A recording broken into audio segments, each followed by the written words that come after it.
Happy Friday, Eric Bibel with the Bible team at Neo Home Loans.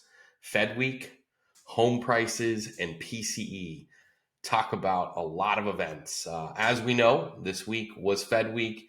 Highly anticipated. Markets were watching very closely as to what cues and insight Jerome Powell would give on really the direction going forward around monetary policy. Yes, Fed did raise 0.25%. That was fully anticipated. Markets had already priced it in. It was a foregone conclusion that was happened. Fed delivered as expected.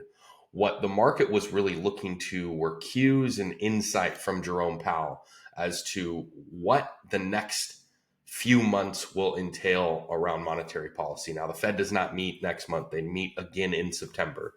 And as Jerome Powell took the podium, the tone definitely changed as opposed to previous press conferences. Before the Jerome Powell and the committee were very direct in saying 2 additional rate hikes this year. We got one. We were still anticipating possibly another. Well, this week, that door was left open where this could very well be the last rate hike of the year and of this cycle. And it centered around, he referenced that CPI was a big victory in June. He was very pleased, as was the committee, that we saw significant moderation on inflation, but he was clear to state that that was one report.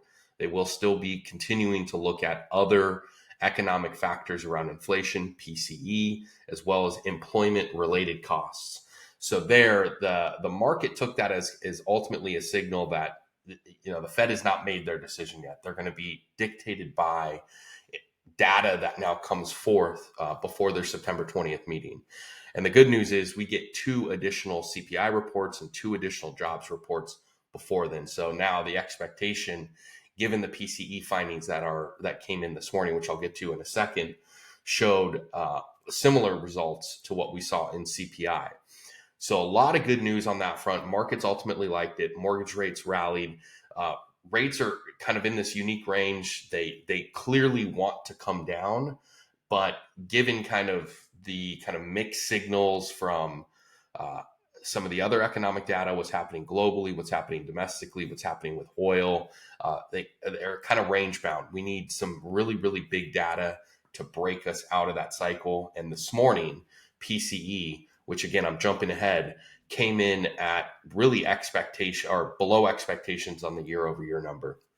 And again, this goes back to what I was mentioning earlier in regards to the Fed and Jerome Powell. This report really mirrored CPI data. So it is not just a one-off on CPI. There are clear signs that their rate hikes are having a positive impact on driving inflation down.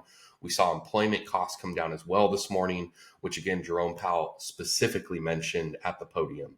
So all in all, we are seeing positive progress forward. Yes, it feels very uncomfortable that rates are in this kind of unbudged channel, high 6s, low 7s. It's, like you, I'm over it, but we are seeing light at the end of the tunnel. So it's pretty much just hunker down. We're almost there. We will start to see declines. What isn't seeing declines are home appreciation. Kate Schiller came out this week and showed home prices are on their way up. As we've been advocating really the last 3 months, we've seen consecutive gains in value. In some pockets throughout the country have experienced all-time highs. And really the expectations going forward for the close of the year is that home prices will continue to rise. And again, the narrative around home prices are going to crash on the backs of high interest rates. Well, they've done the exact opposite. And the message we need to continue to drive to our consumer is this is not 2008. If you're waiting for home prices to decline on the backs of lower interest rates, think again.